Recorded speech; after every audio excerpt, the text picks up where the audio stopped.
There is absolutely no other way for me to put this, but the true crime girls are deranged. Absolutely deranged and delusional. Tell me why I just watched one of these true crime reporters detailing the affidavit that was released, stating that she was so angry at the roommate she was getting choked up and couldn't continue reading, and then goes, I have no further comment on this, and stops reporting.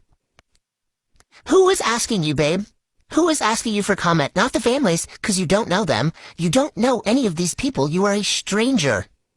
You're a stranger. So for you guys to say you're in, encourage this speculation, when you know nothing, you aren't involved in law enforcement, you're not a lawyer, you're not a reporter, you're not a journalist, what are you doing? The fact that you all describe yourselves as reporters and, assign yourself cases, you're not on the case. You're a bitch with a phone on TikTok. You are just regurgitating news that reporters and journalists have told us. Get help. Is it not enough that you guys have ruined 6 or 7 people's lives already by dragging their name through the mud, posting your theories like this is a game of Clue? Is that not enough? What is wrong with y'all? A few things that jump out at me. Number one is just, and this isn't saying innocent or guilt or anything, just a human emotion watching this video, is the size of Matt Farwell versus the size of Sandra Birchmore. He looks almost twice her size. I don't know. I think Matt looks like he's 6'3" or 6'4". He walks in fast. He has a mask on, which is more of a COVID mask, not a traditional winter mask. Walks in fast, head down, hits the button to go up to the 3rd floor, goes in. That, by the way, doesn't mean he killed Sandra Birchmore. The fact that he was in this relationship with her, and he was a police officer, essentially in that town, my guess is he was not going to be lounging around the hallways there before he goes in. So I get that. And when he leaves fast. I think the other thing that jumps out to me, if I had to rank them, is what we kind of suspected all along. It was interesting to watch Sandra as a 23-year-old would be. And, I have a teenage daughter, essentially. So, she's a teenager, same thing.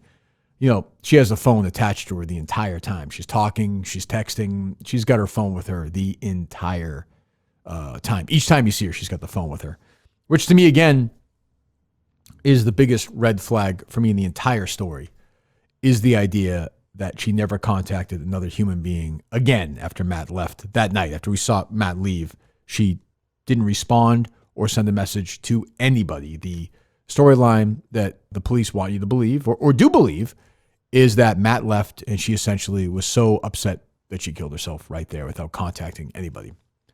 Obviously I don't believe that. They do. Don't scroll. Please listen.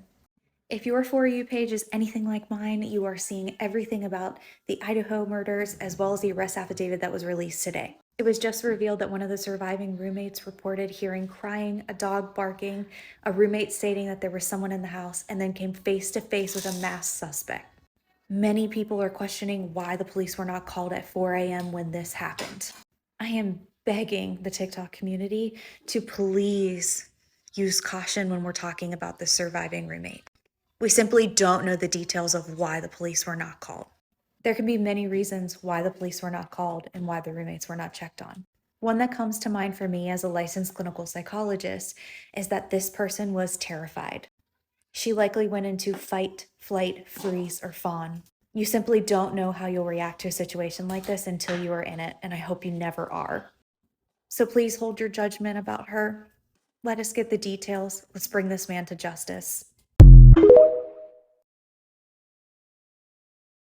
If your head is spinning or you haven't had a chance to read the 19-page affidavit that came out today on the Kohberger case, I'm going to give you very quickly the meat and potatoes of what you can pull from that. Ethan and Xana were found in Xana's bedroom on the 2nd floor. Kaylee and Maddie were found in Maddie's bedroom, and also a casing to the murder weapon was found in this bedroom, and on the button of that casing was DNA evidence left behind by the suspect. The Pennsylvania police went to the Kohberger's house in Pennsylvania, took their trash, and were able to dig through and get evidence to connect that button to the biological father of the suspect. Kohberger's phone was pinged 12 times prior to the murder date of being at the location. It was also pinged the morning of returning back to the murder scene. We found out one of the roommates stepped forth and shared information. Dylan had explained At 4 a.m., she opened the door and she believed that she had heard a commotion. She said that it possibly sounded like Kaylee playing with Murphy up on the 3rd floor. She also stated that she heard Kaylee's voice say that someone is here. When she opened her bedroom the second time, she heard Xana crying, and she heard a man's voice in the house that said, quote unquote, "It's okay, I'm here to help you." It was shared that when she opened that door the next time, she saw a man standing facing her, walking towards her, that was covering his nose and his mouth. He had bushy eyebrows, and he was approaching her, and she stood frozen in shock. He was dressed in all black, and he walked right past her towards the sliding door. It was then shared that she went back into her room and locked it. At 4:17 a.m., a security camera from the neighboring house, only 15 feet away, did pick up Murphy barking and a large thud, as well as voices. The Hyundai Elantra is registered in Pennsylvania under Bryan Kohberger. In 2022, Kohberger did apply to the Pullman Police Department and he wrote an essay. We know today that the defense attorney did ask for bail for Kohberger, which was denied, and that the friends and family sat in the front row today in that hearing. There's a lot more. This is 19 pages long, but that's just the gist of it. And we're going to be hearing soon when that preliminary hearing will be, where Kohberger, the suspect in a 4-count first-degree murder, is going to make a plea for the first time.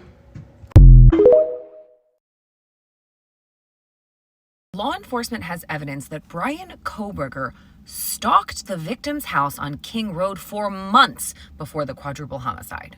Cell phone records are placing Kohberger near the King Road home at least 12 times before he allegedly slipped inside and knifed 4 students to death.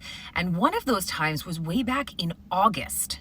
Now, those visits mostly took place late at night or in the early hours of the morning. However, the night of the crime, police suspiciously have found that Kohberger's phone didn't ping anywhere near the area, and that is because they think he turned it off or used airplane mode in order to conceal his location. His phone did ping before and after the murders, which gives police a timeline of his movements that night.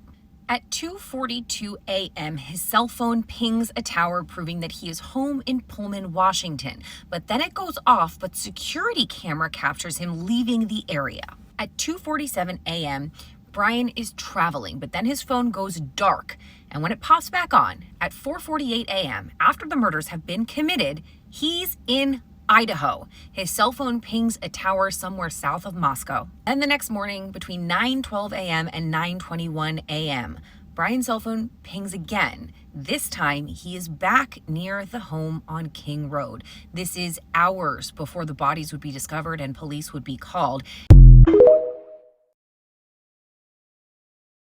Do it.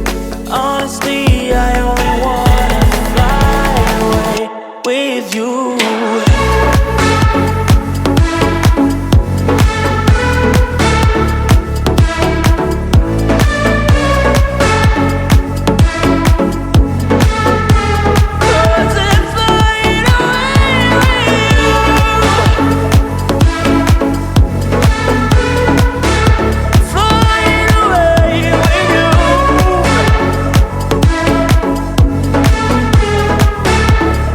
Breaking news, the private rideshare that drove home Kaylee and Maddie the night the crime took place says he lived only 1,200 feet from Bryan Kohberger. He said, quote, "He lived 1,200 feet from my front door. I spent 6 weeks trying to convince my wife there was no threat and I was wrong." He also stated that after authorities announced to be on the lookout for the white Hyundai Elantra, he spotted it in the parking lot of Kohberger's apartment building. He said he, quote, "thought it was too new based on the years that they released. However, he did take down the license plate and submit it to the tip line." In regards to finding out Kohberger being the suspect, he said, quote, "I was surprised but exceptionally glad that some form of resolution is forming." I'll keep you guys updated. What do you think? Drop in the comments.